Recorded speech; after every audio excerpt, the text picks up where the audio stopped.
Olá, 1º de agosto de 2025, Lars Comar no nosso comentário da semana. E que semana! É política demais na economia. Não tem como fazer nenhum tipo de previsão, o nosso mercado está de pernas para o alto.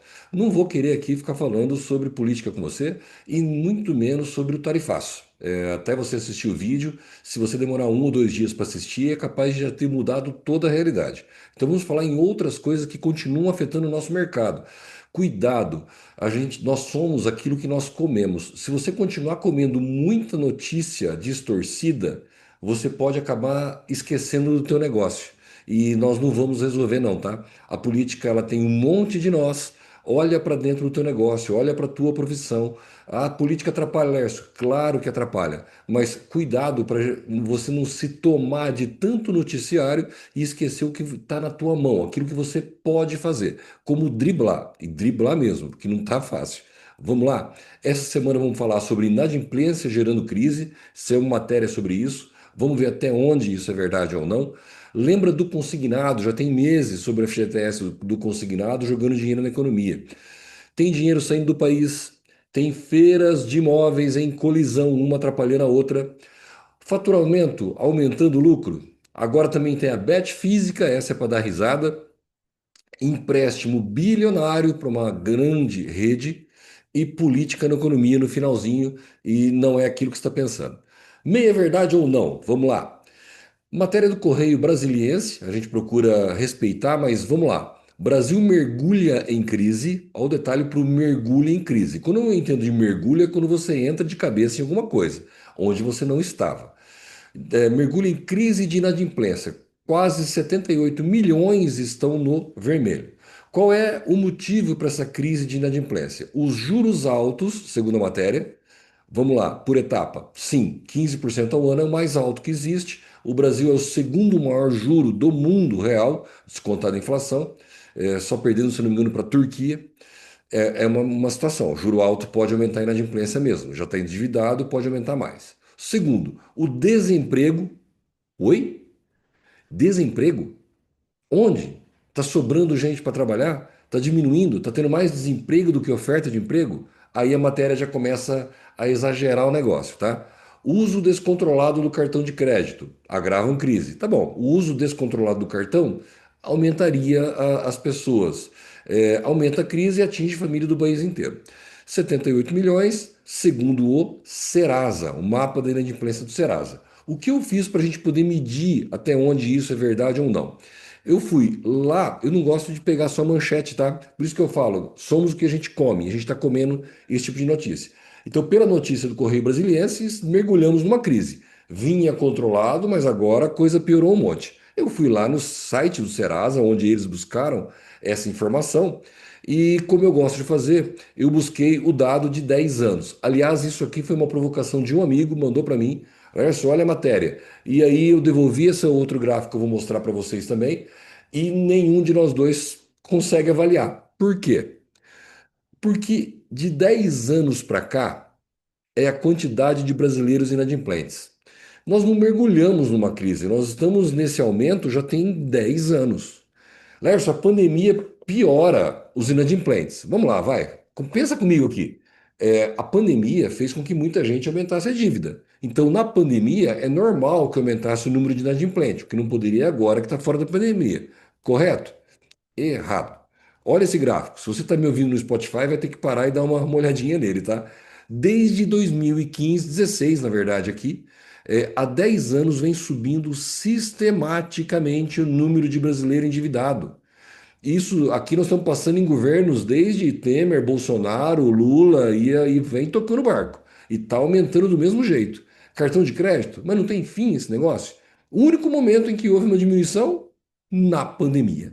Gente, não dá para atender. Ah, mas isso é dado do governo? Não, isso aqui não é dado do governo. Isso aqui é do Serasa, é gente inativada, é gente inadimplente. Que está lá anotado. E nós já temos aqui há no mínimo 2 anos para falar cravadinho esse aumento dia a dia. Aí fica aquela pergunta: não tem fim? A inadimplência é um problema? É. É gente demais inadimplente? É. 20% dessa dívida aqui é conta de água e luz, tá? Mas mesmo assim, ainda sobram lá 60 milhões de brasileiros dos 100 milhões que tem renda, com uma conta inativada. Gente, e aí? Como é que fica isso, hein? Não tem fim? Já tem 10 anos subindo, dá para subir mais 10? É uma bolha, isso vai estourar? Eu não sei. Diz a tua opinião no card do vídeo, Instagram, YouTube, TikTok, tá em todos os lugares. Aliás, se você não, não se inscreveu, se inscreve, encaminhe esse material para os seus amigos também. Mas vamos lá.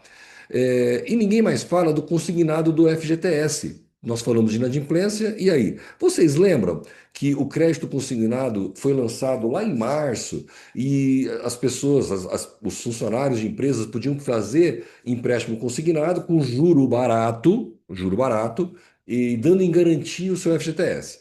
E aí ficou aquela discussão. Na época eu coloquei em vídeo. Isso vai aumentar a inadimplência. O outro, não, não. Isso aí vai ajudar o cara a pagar a dívida.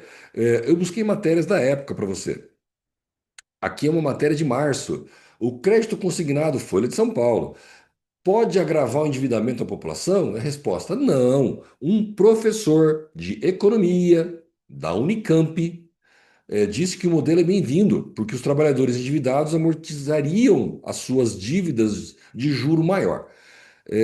Eu ainda falei na época, a população não tem um conhecimento financeiro para administrar isso. Ele vai tomar dinheiro, vai acabar se confundindo.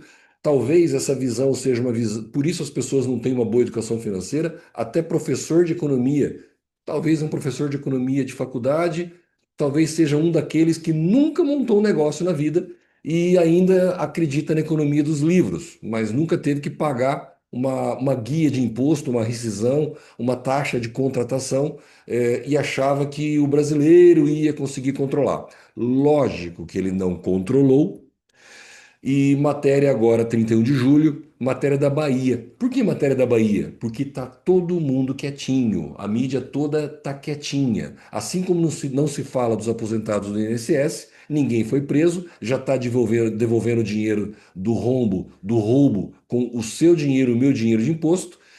Da mesma forma, ninguém fala isso. Mas teve um aqui que comentou: saque de FGTS como garantia de empréstimo cresceu 90% na Bahia só em um ano. As pessoas estão sacando por quê? Elas saem do emprego, vou te explicar. Elas saem do emprego, não vai mais pagar o consignado e vai lá no FGTS e a FGTS banca, toma essa grana dele.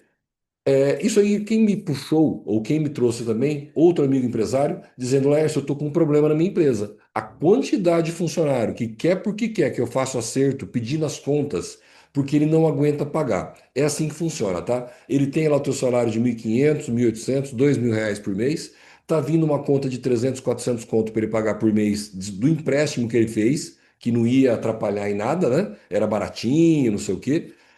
Aí tá fazendo falta essa grana. Qual a solução? Faz o meu acerto, eu quero ir embora. Mas daí você vai ter que pagar a conta. É do FGTS. Eu não está comigo mesmo esse dinheiro. Ele não enxerga o dinheiro. Não, mas eu não posso ficar sem você. Volta a história. Não tem desemprego nenhum. Eu não posso ficar. Não, então eu fico, mas eu tenho que ficar sem registro. Mas por quê? Porque eu vou entrar no seguro-desemprego, vou entrar nos bolsas. O cara tem um salário de R$ 1.800, está descontando 300, 400 dele, ele pede as contas, para de pagar os 300, 400 que vai descontar do FGTS, ele volta a trabalhar em algum lugar sem registro pelos mesmos 1.800, recebe Bolsa Família, recebe seguro-desemprego de mais 1.500.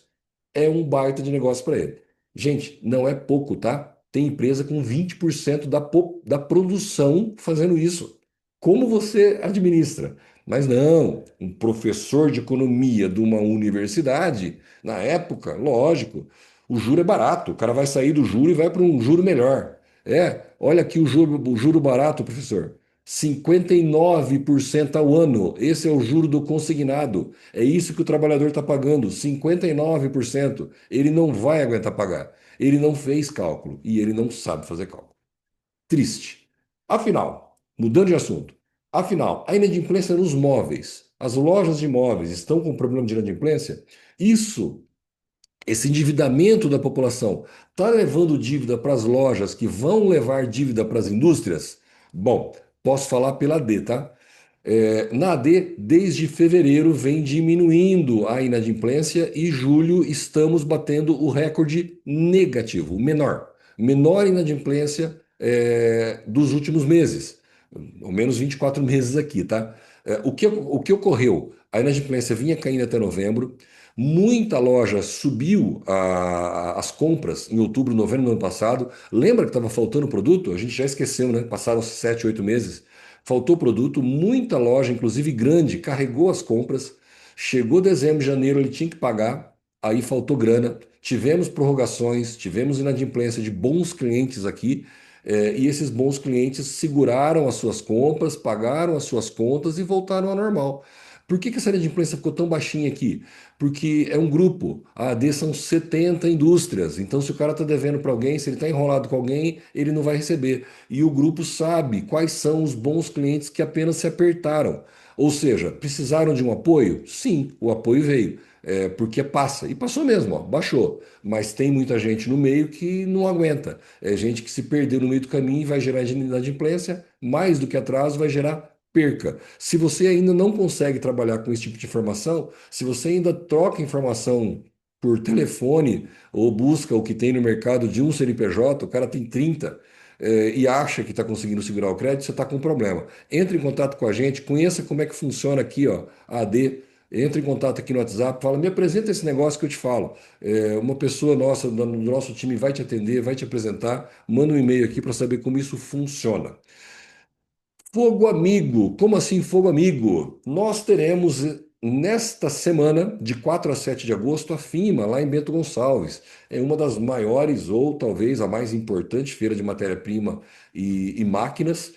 A Formobile em São Paulo, de respeito, muito grande, em tamanho talvez maior, mas a FIMA ela tem o respeito de todo o histórico dos anos que ela esteve lá. Extremamente bem visitada pelos proprietários, compradores das indústrias de imóveis. A indústria de imóveis no Brasil ela é composta, na grande maioria, por empresas familiares. Então, o dono, o diretor, participa de um evento desse, onde ele vai ter os maiores fornecedores dele, ele vai lá para visitar os maiores fornecedores, para ver máquinas que ele pode comprar. Porém, na mesma semana, do dia 5 a 8 de agosto, nós teremos a Abimad, a principal feira de imóveis de linha alta do Brasil. Então, nós temos aqui vários empresários expondo na Abimad que não vão poder participar da FIMA. Ou abandonam seus clientes ou conversa com seus fornecedores. É uma judiação. 50 e tantas semanas no ano, e nós temos na mesma semana dois eventos dessa magnitude. É uma pena que o calendário, o diálogo não está conseguindo bater nada. É uma judiação. Tem que escolher. Ah, dá para ficar um dia numa e correr na outra. Não, não dá não. A logística de Bento não permite isso que você faça. E 4 dias de feira, para qualquer uma das duas, 4 dias tem que ser a feira inteira para fazer um trabalho bem feito. E outra notícia, dinheiro indo embora. Bom, vamos lá olhar. Essa matéria fala que a campanha do presidente contra rico, colocando aquela história de pobre contra rico, acelerou a fuga recorde de capitais. Já saiu 3 trilhões do Brasil por conta disso. Gente, temos que tomar um cuidado danado. É muita política falando em economia, tá? Tá errado? Tá. Jogar pobre contra rico? Um absurdo, um absurdo. Porém, usar a mesma má fé nas notícias iguala os dois lados. Eu sou contra. Como assim? É, a narrativa rico contra pobre está sendo usada nos últimos meses pelo governo. Ele está falando de saída de capital em 2024. Ano passado não estava sendo utilizado. Está colocando a culpa de uma coisa na outra. Está errado o discurso. Mas, gente, não vamos usar o mesmo recurso. Não precisa. Como assim não precisa? Não precisa porque realmente o discurso do governo está fazendo sair 3,5 bilhões em julho da Bolsa de Valores. Então, para que usar o argumento errado? Ao menos use o argumento certo. Pelo amor de Deus, é muita incompetência. Sim, e isso é ruim, tá? Dá uma olhada em como nós temos aqui em um ano, estava vindo bom, mesmo com todos os mandos e desmandos, estava vindo dinheiro de fora.